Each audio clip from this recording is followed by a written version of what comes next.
Assalamualaikum warahmatullahi wabarakatuh. Salam sejahtera untuk kita semua, khususnya untuk Bu Aulia Masruroh selaku dosen mata kuliah Filsafat, Matematika, dan Ilmu Pengetahuan Alam, dan teman-teman kelas R2E. Perkenalkan, nama saya Nanda Taskia selaku moderator dari kelompok 1 mata kuliah Filsafat, Matematika, dan Ilmu Pengetahuan Alam kelas R2E, jurusan Pendidikan Matematika. Kami akan mempresentasikan materi tentang pengantar ilmu dan filsafat. Sebelum memulai belajar, alangkah baiknya kita berdoa menurut kepercayaan masing-masing. Berdoa dimulai. Berdoa selesai. Nama-nama anggota kelompok kami yaitu Ahadian Maulana, Alfiana Fauzia, Laila Fitrah, Nanda Taskia, Nur Saima Embuh, Rita Farida Sabatini, dan Tiara Amanda. Dimohon untuk memperhatikan dari awal sampai akhir. Terima kasih. Untuk slide selanjutnya saya serahkan kepada Ahadian Maulana.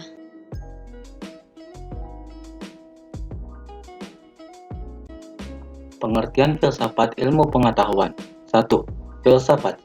Secara etimologis, etimologi sendiri adalah cabang ilmu yang mempelajari asal-usul suatu kata.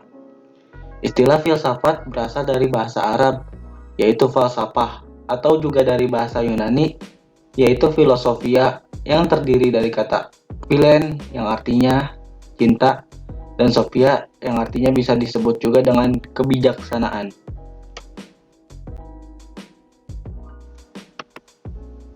Adapun secara terminologis, terdapat beberapa pengertian dari filsafat itu sendiri, yang akan dijabarkan sebagai berikut. Sebelum lanjut ke materi, apa sih arti terminologis itu sendiri? Adalah ilmu tentang istilah-istilah perkataan, atau bisa lebih jelasnya, adalah ilmu untuk menjelaskan beberapa pengertian dari istilah. Lanjut ke materi. 1. Upaya spekulatif atau rasional untuk menyajikan suatu pandangan sistematik dan lengkap tentang realitas secara keseluruhan. 2. Upaya untuk melukiskan realitas akhir dan secara nyata. 3. Upaya untuk menentukan batas-batas dan jangkauan pengetahuannya seperti sumbernya, hakikatnya, keabsahannya, serta nilainya. 4. Penyelidikan kritis atas pengandaian-pengandaian dan pernyataan yang diajukan oleh berbagai bidang ilmu pengetahuan. 5. Disiplin ilmu yang berupaya untuk membantu kita melihat apa yang kita katakan dan untuk mengatakan apa yang kita lihat. Pemateri selanjutnya akan dibacakan oleh teman saya, Tiara. Slide selanjutnya yaitu filsafat akan lahir dan berkembang pada diri setiap orang. Filsafat adalah suatu hal pandangan atau konsep yang artinya melekat erat secara kodrati pada diri manusia. Manusia mendapat kejelasan, artinya sebagai manusia karena di dalam hidup dan kehidupannya berfilsafat.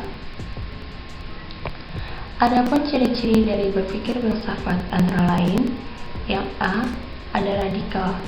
Radikal yaitu berpikir sampai pada akarnya atau substansi yang dipikirkan. Melalui pemikiran ini, diperoleh suatu hasil pikir yang mendasar dan mendalam, serta sebuah tanggung-jawaban yang di dalamnya membangun pemikiran filsafat dan keilmuan.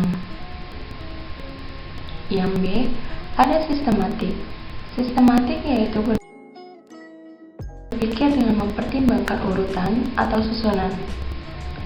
Di dalam ciri ini, pemikir filsafat selalu bergerak selangkah demi selangkah dengan penuh kesadaran, berusaha untuk menjelaskan isi dan makna secara terstruktur dengan penuh kematangan dalam urutan prosedur. Yang C, ada universal. Universal adalah pemikiran filsafat yang menyangkut pengalaman manusia secara umum, atau universal. Dalam ciri ini, pemikiran filsafat tidak akan berhenti pada kenyataan yang terbatas, melainkan ia akan mencari dan menemukan gagasan yang bersifat global dan merujuk pada pemikiran umum. Dan yang terakhir, ada spekulatif. Spekulatif yaitu pemikiran filsafat yang mengandung unsur dugaan atau fakta yang dihadapi. Dari ciri ini, seseorang tidak hanya sekedar menerima informasi atau kenyataan saja secara informatif, sempit, dan dangkal, melainkan dengan sikap kritis dan penuh imajinasi untuk memahami dan mengembangkan secara luas dalam berbagai konsep pemikiran yang beraneka. Selanjutnya, berpikir filsafat mengandung makna berpikir tentang segala sesuatu yang ada secara kritis, sistematis, tertib, rasional, dan komprehensif. Adapun objek filsafat dibagi menjadi dua, yaitu yang pertama ada objek material filsafat. Objek material filsafat yaitu segala sesuatu yang ada dan meliputi kenyataan, pikiran, dan kemungkinan. Segala sesuatu yang ada ini bukan hanya dirasakan dengan indera saja, melainkan sesuatu yang tidak dapat dirasakan dengan indera, yaitu sejarah. Contoh dari objek material filsafat yaitu seorang ahli otomotif hanya melihat otomotif dari komponen dan fungsinya saja. Yang kedua, ada objek formal filsafat.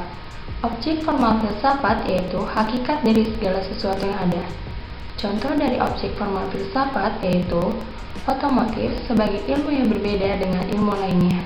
Slide selanjutnya akan dilanjutkan oleh Alfiana Fauzia.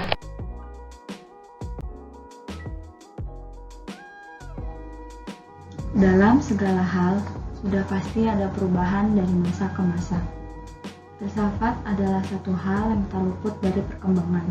Perkembangan ini memiliki tanda dengan berbagai aliran dan cabang, seperti A. Aliran-aliran filsafat. Yang pertama, realisme. Merupakan aliran dalam ilmu pengetahuan yang mempersoalkan objek pengetahuan manusia. Yang kedua, rasionalisme. Adalah aliran filsafat ilmu yang berpandangan bahwa otoritas rasio atau akal adalah sumber dari segala pengetahuan. Yang ketiga, empirisme. Adalah suatu aliran dalam filsafat yang menyatakan bahwa semua pengetahuan berasal dari pengalaman manusia. Keempat, idealisme adalah aliran filsafat yang memandang mental dan irrasional sebagai kunci ke hakikat realitas. Kelima, materialisme adalah suatu aliran dalam filsafat yang pandangannya bertitik tolak daripada materi atau benda.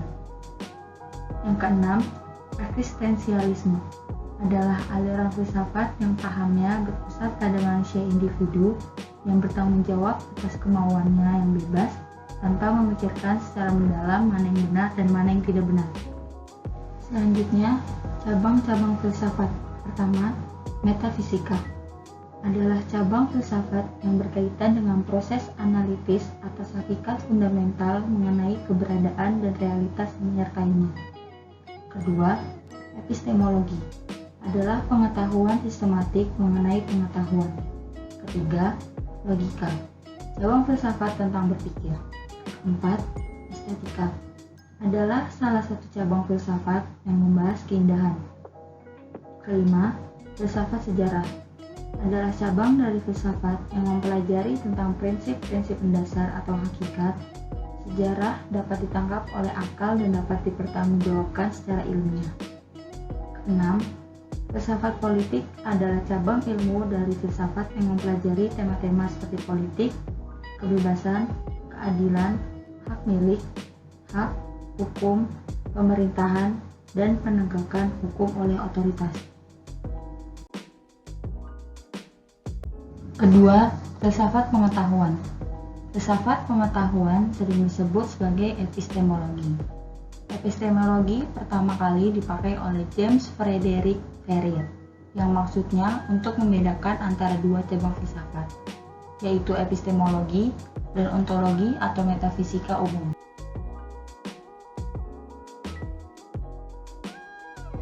Secara etimologi, epistemologi merupakan kata gabungan yang diangkat dari dua kata dalam bahasa Yunani, yaitu epistem, pengetahuan atau kebenaran, dan logos, pikiran, kata, atau teori. Dengan demikian, Epistemologi dapat diartikan sebagai pengetahuan sistematik mengenai pengetahuan. Filsafat pengetahuan atau epistemologi merupakan salah satu cabang filsafat yang mempersoalkan mengenai masalah hakikat pengetahuan. Objek material epistemologi adalah pengetahuan, sedangkan objek formal epistemologi adalah hakikat pengetahuan.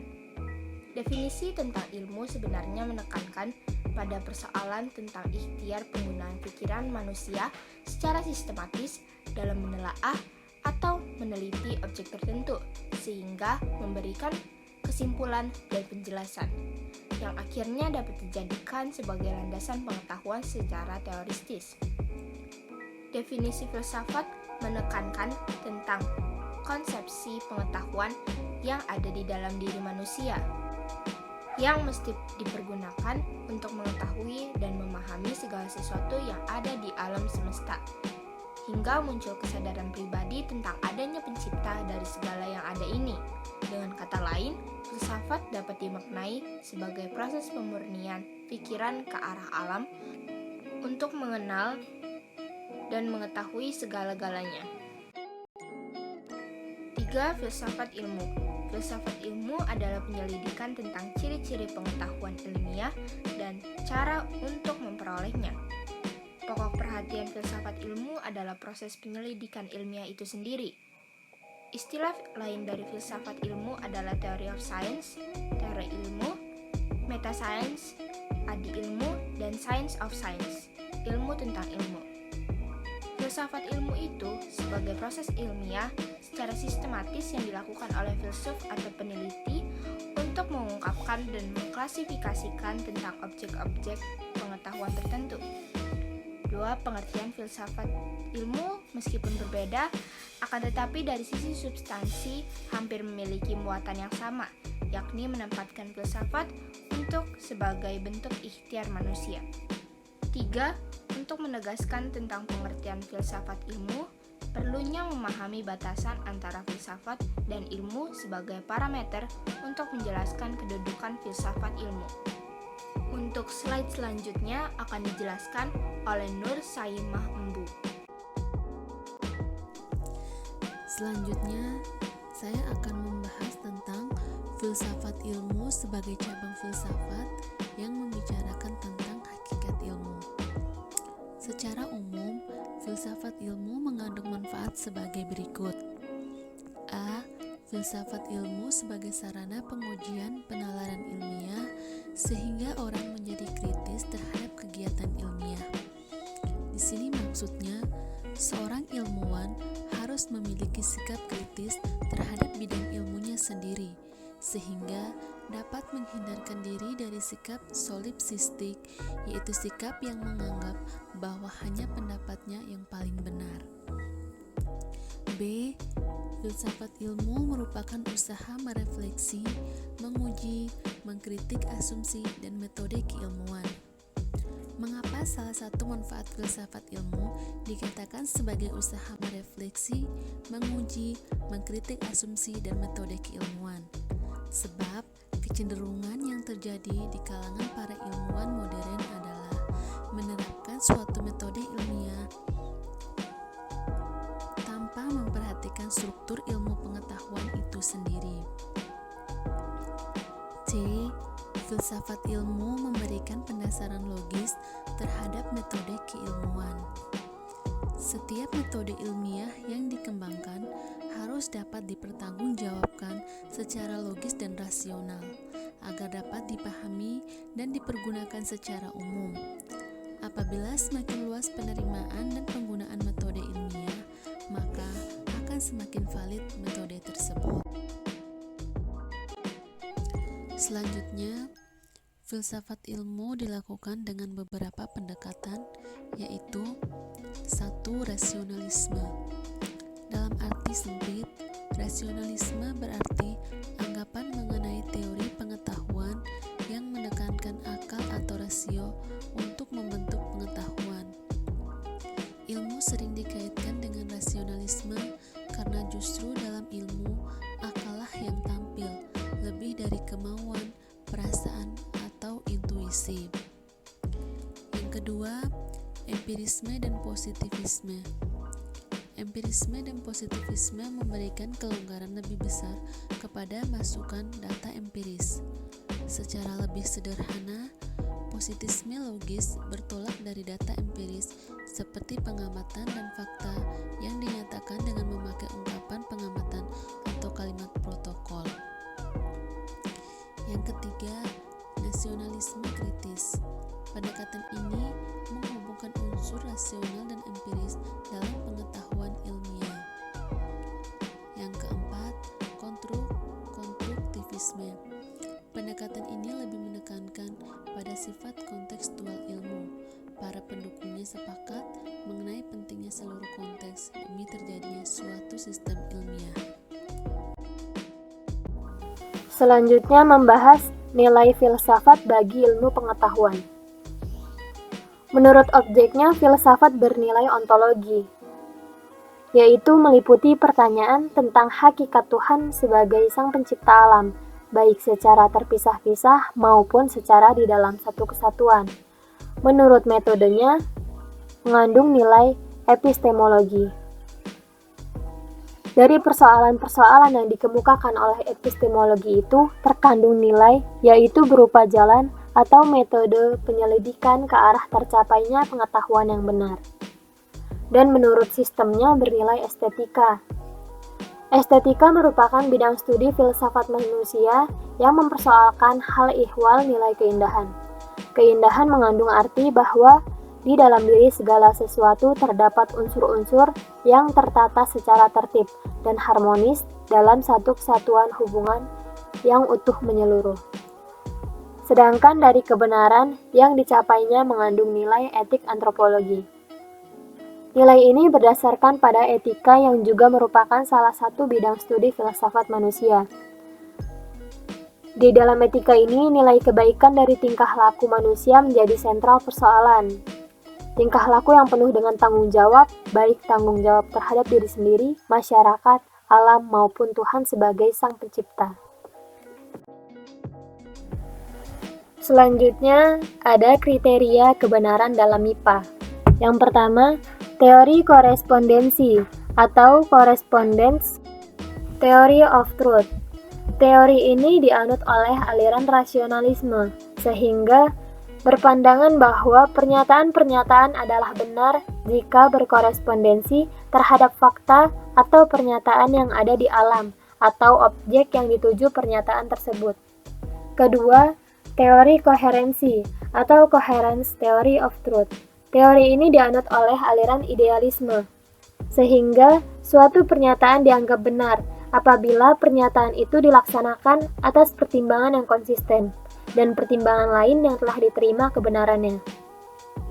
Ketiga, teori pragmatisme atau the pragmatic theory of truth. Teori ini lebih menggunakan kriteria kebenaran, dengan kegunaan dapat dikerjakan dan akibat yang memuaskan.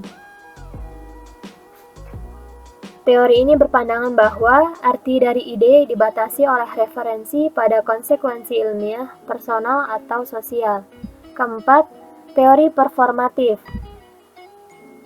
Teori ini menjelaskan suatu pernyataan dianggap benar jika ia menciptakan realitas, dapat diimplementasikan secara positif ataupun negatif, tergantung dari bagaimana cara pandang dari orang tersebut. Kelima, agama sebagai teori kebenaran. Manusia pada hakikatnya hidup di dunia ini sebagai makhluk yang suka mencari kebenaran.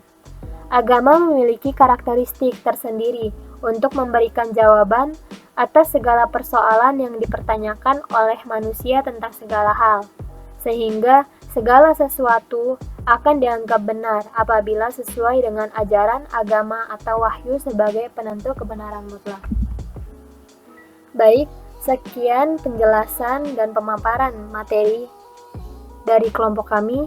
Selanjutnya akan saya kembalikan kepada moderator untuk memberikan kesimpulan. Baik, sebelum saya tutup presentasi ini, saya akan membacakan kesimpulan dari materi pengantar ilmu dan filsafat. Ilmu dan filsafat jelas membedakan diri masing-masing, baik yang disebut ilmu filsafat ataupun filsafat ilmu. Namun dari keduanya memiliki kaitan yang akrab. Terdapat perbedaan yang cukup signifikan antara filsafat ilmu dan filsafat pengetahuan atau sering disebut sebagai epistemologi, yang selalu berkaitan dengan bagaimana pembenaran itu menjadi benar atau tidak disalahartikan. Dalam objek kajian filsafat ilmu, kita akan menemukan dua bagian umum untuk objeknya, yaitu objek material dan objek formal. Objek material filsafat merupakan segala sesuatu yang ada dan meliputi kenyataan, pikiran, dan kemungkinan. Objek formal filsafat merupakan hakikat dari segala sesuatu yang ada dengan dua pemahaman. Dua pemahaman itu, yang pertama ada spesifikasi dan yang kedua ada perspektif. Filsafat memiliki ciri-ciri untuk berpikir filsafat, yaitu ada radikal, sistematik, universal, dan spekulatif. Filsafat memiliki nilai bagi ilmu pengetahuan, yaitu bernilai ontologi, epistemologi, estetika, dan etik antropologi. Bernilai ontologi meliputi pernyataan tentang hakikat Tuhan sebagai Sang Pencipta alam, baik secara terpisah-pisah maupun secara di dalam satu kesatuan. Bernilai epistemologi meliputi jalan atau metode penyelidikan ke arah tercapainya pengetahuan yang benar. Bernilai estetika mempersoalkan hal ihwal nilai keindahan. Bernilai etik antropologi yaitu nilai kebaikan dari tingkah laku manusia menjadi sentral persoalan.